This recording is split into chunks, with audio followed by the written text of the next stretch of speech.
Amis youtubeurs et youtubeuses, bonsoir, bienvenue sur Mon Quotidien TV. Aujourd'hui, nous sommes dans les locaux de 7 Seine, notaire.fr à Courbevoie. Et j'ai le plaisir et l'honneur de recevoir le docteur Didier Panizza. Bonsoir, docteur Panizza. Bonsoir. Bienvenue. Je vais commencer brièvement par parler un petit peu de vous, de votre parcours. Et j'ai noté en cherchant un petit peu que vous avez été l'élève du docteur Jacques Moron, auteur de La Clé du poids en 1975 et précurseur de la morphomédecine en France. Vous avez obtenu votre doctorat de médecine en 1975 à la faculté de Bichat-Beaujon de Paris. Vous avez créé le groupe médical des Fossés Jean à Colombes, dans la région parisienne, pour exercer la médecine générale au sein d'un cabinet pluridisciplinaire. Ce qui est intéressant, c'est cette orientation que vous avez prise finalement assez rapidement dans votre carrière sur ce sujet grave de l'obésité. Vous avez écrit plusieurs livres. Est-ce que vous pouvez nous parler peut-être de ce qui vous a amené, conduit à prendre cette voie dans votre parcours professionnel, de votre passion et de ce sujet grave? Oui, tout à fait. Moi, j'ai fait ma formation donc, en médecine générale dans un groupe médical que j'avais créé à Colombes. Et très vite, finalement, je me suis rendu compte que tout ce que j'avais appris sur le sujet, ça collait pas. Ça collait pas. Je voyais des gens gros qui ne mangeaient pas plus que les autres, voire beaucoup moins. Je voyais des gens maigres qui mangeaient comme d'eux. Donc tout de suite, j'ai été interpellé par quelque chose qui n'allait pas. Et c'est à ce moment-là, d'ailleurs, que j'ai fait la connaissance du docteur Moron à travers ses livres. Et très rapidement, d'ailleurs, il avait rassemblé autour de lui un certain nombre de médecins qui trouvaient son approche intéressante. Et l'approche, c'était de dire simplement, tout le monde ne grossit pas de la même manière. Certains grossissent du ventre, certains grossissent des cuisses, certains grossissent de partout. Donc forcément, il y a quelque chose de différent derrière ça. Voilà.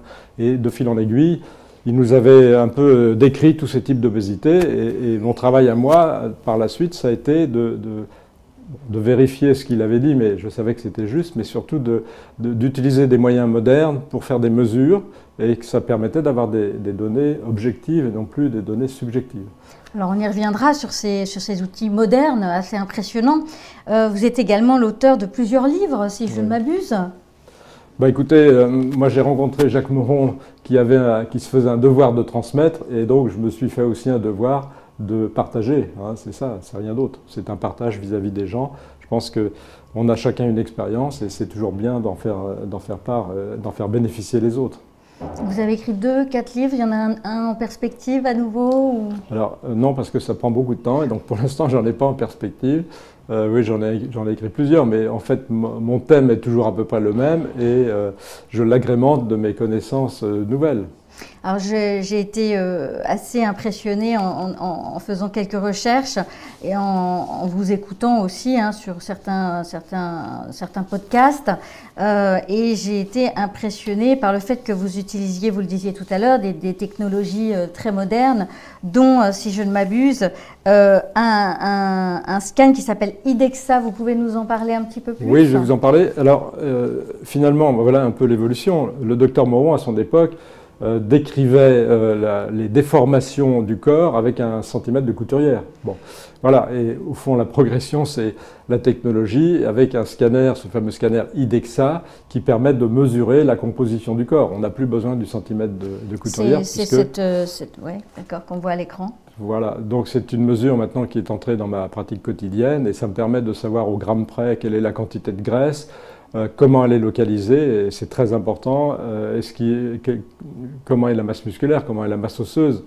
Voilà. Et donc ça permet à la fois de faire d'approcher le diagnostic et de surveiller l'évolution des choses. Donc vous voyez, il ne me suffit pas que vous me disiez « chouette, j'ai perdu 3 kilos, je suis contente ». Si vous n'avez pas perdu la mauvaise graisse, finalement on est passé à côté. Donc voilà, c'est un outil qui permet à la fois de diagnostiquer et d'avancer. Alors comment faire justement? J'ai cru comprendre qu'il y avait plusieurs types de graisses, c'est ça? J'ai cru voir sur votre tête qu'il y en avait 4. Alors on peut dire 4 ou 5, en gros vous avez les graisses abdominales, Et dans les graisses abdominales, on peut faire la distinction entre les graisses sous-cutanées, donc sous la peau, hein, ça c'est, disons, le cas le plus habituel, et puis de temps en temps des graisses en profondeur, autour des viscères, donc on appelle ça là où les graisses viscérales. Donc c'est une graisse qui normalement n'existe pas, qui est très toxique et qui est surtout le reflet de dysfonctionnements qui peuvent coûter cher pour la santé. Et des dysfonctionnements qui viennent d'où? Alors, est-ce que c'est un problème d'alimentation? Est-ce que c'est un problème génétique? Alors, mes allégations à moi, c'est le contraire de ce que tout le monde dit, c'est-à-dire vous grossissez parce que vous mangez trop, et c'est faux pour moi, ou parce que vous ne bougez pas assez. Autrement dit, il suffit de manger moins, il suffit de bouger plus, et tout le monde va devenir à peu près svelte. Hein. Malheureusement, ce n'est pas du tout ça. Et donc, mon thème à moi, c'est grossir, c'est mal fonctionner. Voilà. Et donc, toute ma démarche, c'est de mettre en lumière les dysfonctionnements, de manière à les corréler avec ce qu'on voit sur la balance, ce qu'on voit sur le scanner, ce qu'on voit, et de pouvoir trouver des solutions thérapeutiques adaptées. Donc, dans les solutions, bien sûr que l'alimentation va jouer un rôle important, mais il y a d'autres choses. Comme quoi, par exemple? Parce que c'est vrai que moi qui suis une femme, et je pense que nos spectatrices aussi seront très avides d'entendre vos solutions ou vos diagnostics ou vos réponses. C'est vrai que par exemple, dans le cas de femmes qui arrivent à la ménopause, il y a des changements morphologiques qui s'amorcent. Et c'est vrai que quand bien même on fasse des régimes, 8 heures de sport, 10 heures de sport, rien ne se passe. Donc... Alors, d'ailleurs, il peut se passer des choses, mais pas forcément celles que vous souhaitez. Voilà. Donc, on est passé de la médecine morphologique à la médecine fonctionnelle. C'est la même chose en gros, mais ça situe un petit peu les choses. Au début, on avait ses yeux pour regarder, son centimètre de couturière. Maintenant, on a en plus la biologie qui a fait beaucoup de progrès ces dernières années, enfin qui s'est démocratisée auprès des gens comme moi surtout, et puis l'imagerie avec le scanner et aussi, peut-être on en parlera, avec une caméra thermique. Oui, j'aimerais bien que vous nous en parliez. Voilà, avec tout ça, vous voyez, moi je pars toujours d'un bilan complet, c'est-à-dire évidemment une anamnèse clinique. Hein, est-ce que vous avez, comment est votre ventre après les repas? Comment est votre transit intestinal? Est-ce que vous avez toujours chaud ou toujours froid? Bon, ça c'est l'anamnèse clinique. Et puis évidemment, on complète ça avec un bilan biologique fonctionnel. Donc son rôle, c'est d'étudier comment vous fonctionnez et comment éventuellement vous fonctionnez mal. D'accord. Donc, pour qu'on comprenne bien pour nos spectateurs et spectatrices, quelle différence exacte en mots simples pour nous vous faites entre fonctionnel et nutritionnel?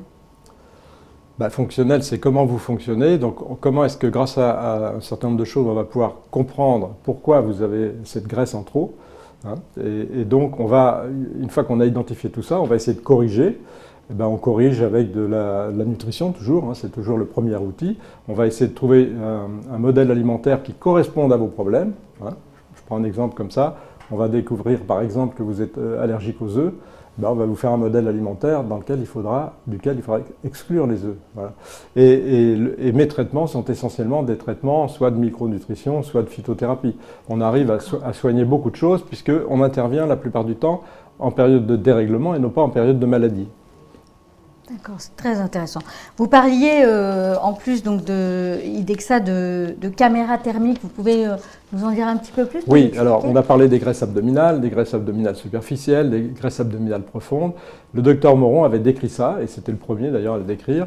Il avait décrit que chez certaines personnes, le ventre était froid. Voilà. Bon, donc moi j'ai pu évidemment constater qu'il avait raison. Je constatais que les gens avaient des ventres froids. Et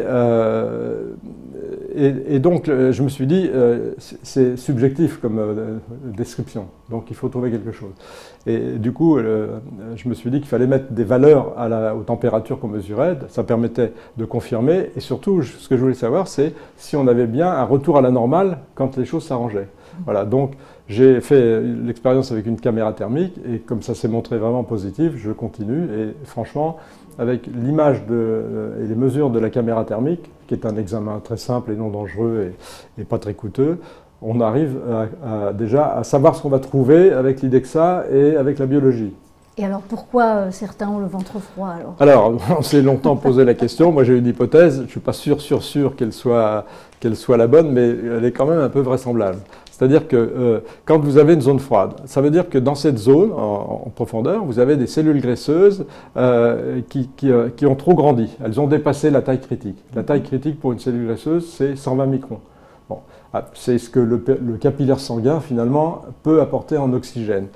Quand la cellule a trop grossi, il y a un manque d'oxygène. Donc cette cellule, elle se refroidit. C'est pour ça qu'on peut mesurer ça. Et on sait maintenant que, en fait, cette cellule qui se refroidit, elle devient dangereuse pour la santé puisqu'elle va se mettre à fonctionner sur un mode inflammatoire. C'est-à-dire qu'elle va produire des protéines d'inflammation qui sont extrêmement dangereuses pour la santé. Et deuxièmement, les cellules vont se multiplier. Donc vous voyez, avec une simple caméra thermique, on a des choses très précises qui nous indiquent qu'on a une graisse inflammatoire.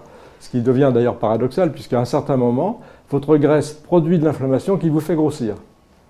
Voilà, parce que l'inflammation, en fait, ça dérègle facilement plein de systèmes métaboliques. Et du coup, dans votre parcours, vous avez monté votre propre, corrigez-moi si je me trompe, cabinet. Oui. Depuis quand ? Depuis le début. Hein. Après, au sein de ce cabinet, on a évolué dans l'organisation et dans les connaissances et donc dans la façon pratique de réaliser des consultations. D'accord. Et vous êtes basé à Paris Oui, je suis basé à Paris, dans le 8e. Dans le 8e, très bien. Je crois aussi que vous avez un site internet sur lequel il y a beaucoup d'informations très importantes sur lesquelles on peut vous retrouver. Et en fait, si je comprends bien, vous offrez une alternative plutôt que d'aller à la médecine chirurgicale, esthétique. Tout à fait. On n'est pas du tout au même niveau. Voilà. On est dans la prévention, de manière à éviter justement ces maladies qui sont annoncées par certaines obésités en tout cas. Donc c'est très important. Correction, quand c'est un C'est très important de faire un inventaire de tous les dérèglements, de la façon dont ils s'enchaînent, de manière à pouvoir trouver des solutions. Alors, on n'a pas la solution dans 100% des cas, parce qu'il y a beaucoup de choses très complexes, hein, notamment les effets du stress sur le métabolisme. Donc, ça, on ne peut pas toujours, dans l'instant, agir. Mais d'une manière générale, les gens sont très intéressés de prendre ce problème comme un problème de leur propre santé, et pour pouvoir comprendre ce qu'on propose, et peut-être même nous amener sur d'autres voies thérapeutiques, ou des voies complémentaires. Et ils aiment bien comprendre les enjeux, hein, parce que ce sont des enjeux de santé. On est souvent dans le dérèglement, on n'est pas dans la maladie, mais on y va. Est-ce qu'avec avec le Covid, vous avez vu une recrudescence d'obésité, de surpoids? Oui, alors c'est un peu difficile de répondre comme ça, mais oui, il y a eu une influence de cette période de stress qui a été finalement, surtout le début, le confinement, ça a été un très gros stress pour beaucoup de gens. Et donc à ce moment-là, il y a eu une aggravation des choses. Après, le fait d'être confiné dans sa maison, Mais globalement, ce qui m'a surpris, c'est que les gens avaient un peu plus le temps, donc ils cuisinaient, donc ils mangeaient plutôt mieux. Ils essayaient de faire un peu de sport, hein, ils étaient autorisés à promener leurs chiens, donc ils faisaient du sport. Et finalement, ils ont grossi. Beaucoup de gens ont grossi pendant cette période. Oui, donc quelle conclusion en tirer en fait finalement? Écoutez, à mon avis, c'est l'effet stress là. Le stress que représentait cet enfermement, la privation de liberté finalement, malgré le sommeil qui était amélioré, etc. Ça a été un gros stress et ça a ou aggravé ou réveillé des dérèglements ou créé de nouveaux dérèglements. Aujourd'hui, docteur Panizza, qu'est-ce que vous entrevoyez en termes d'évolution, de progrès, d'outils à venir? Est-ce qu'il y a beaucoup de nouveaux matériels qui se développent, qui sont en cours de développement en termes de recherche? Je sais que l'OMS aussi a alerté sur ce sujet de l'obésité. Oui, est-ce qu'il y a des choses en perspective à venir? Il y a plein de choses partout, sauf que, vous savez, on est loin de tout comprendre dans le corps humain. C'est très complexe, donc on est arrivé à un niveau de complexité extraordinaire. Et aujourd'hui, peut-être que l'évolution, elle se fait sur l'utilisation, la reconnaissance de certains gènes, et surtout la modification de certains gènes. Hein, ce qu'on appelle, vous voyez, un gène, c'est une fonction. Bon. Eh bien, vous pouvez avoir plusieurs versions d'un gène. Et donc, si vous avez une version modifiée de ce gène, la fonction qui va derrière va être modifiée. Et donc, on commence petit à petit à mieux comprendre ça et à travailler avec ça. Voilà. Je pourrais vous donner des tas d'exemples, mais il est certain que si vous avez un gène qui fait que votre thyroïde ne marche pas très bien, eh bien, si vous me posez la question, est-ce que je vais faire ce traitement toute ma vie? La réponse sera oui. Si au contraire vous n'avez pas ce gène tordu, eh bien, en vous soignant, on peut espérer que vous allez vous débarrasser de tout ça. Est-ce qu'au cours de votre carrière, il y a un très beau succès, une expérience en particulier qui vous a marqué Alors oui, il y en a des tas. Je pourrais difficilement vous en citer comme ça, mais oui, des tas. Et moi, je suis les choses de très près. Donc j'ai des dossiers où on voit l'évolution de la masse graisseuse, l'évolution de la masse graisseuse viscérale si nécessaire. Et après, il y a des choses qui sont subjectives. Quand vous demandez à une personne, est-ce que vous vous sentez mieux maintenant? Oui, elle vous dit oui, mais on n'a pas de chiffres à donner à ça. Mais globalement, c'est surprenant. Dès que ça commence à mieux fonctionner, vous avez une répercussion immédiate sur l'énergie. Donc le protocole en fait de base, c'est d'abord vous posez le diagnostic, vous utilisez IDEXA.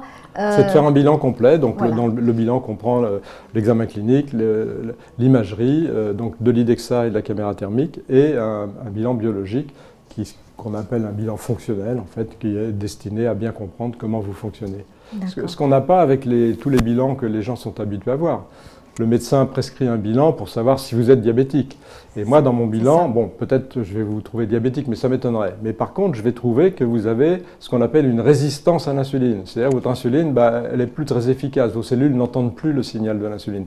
Et donc, c'est cette situation qui va vous amener plus tard au diabète. Mais vous n'êtes pas diabétique. Donc, on peut savoir ça, évidemment, très bien dans les bilans fonctionnels. Et voilà, on ajuste toute la démarche sur ce qu'on a pu mesurer. Oui, vous avez une analyse très pointue en amont, en fait. Vous offrez. Voilà. Et donc, juste pour prendre rendez-vous, avec vous, je crois qu'il faut passer par votre site internet. Oui, voilà, la démarche, elle se fait automatiquement après. D'accord. Je crois qu'on peut l'afficher là. Vous pouvez peut-être nous rappeler l'adresse de votre site, docteur? Oui, c'est drpanisa.com. drpanisa.com pour nos téléspectateurs et téléspectatrices youtubeurs qui nous regardent, très important. N'hésitez pas à prendre rendez-vous avec le docteur Panizza. Moi-même, j'y songe. Je reviendrai vers vous. En tout cas, docteur Panizza, merci beaucoup pour ce partage, pour vos explications claires et très instructives. Et nous vous souhaitons bien entendu le meilleur pour la suite de votre exercice et beaucoup de succès pour votre cabinet, beaucoup de succès pour vos patients. Et merci beaucoup et merci de votre invitation. Mais je vous en prie, et je vais en profiter pour remercier Cyril Bartholomé qui est à la réalisation, pour remercier Jean-Sébastien Rouchet, producteur de Atoucam, Patrice Batpan, coproducteur Griffe Productions, Lou pour le maquillage, Paul Denis, notre stagiaire à la Réal. J'espère n'avoir oublié personne. Merci de nous avoir suivis, amis youtubeurs et youtubeuses, sur Mon Quotidien TV, et à très bientôt.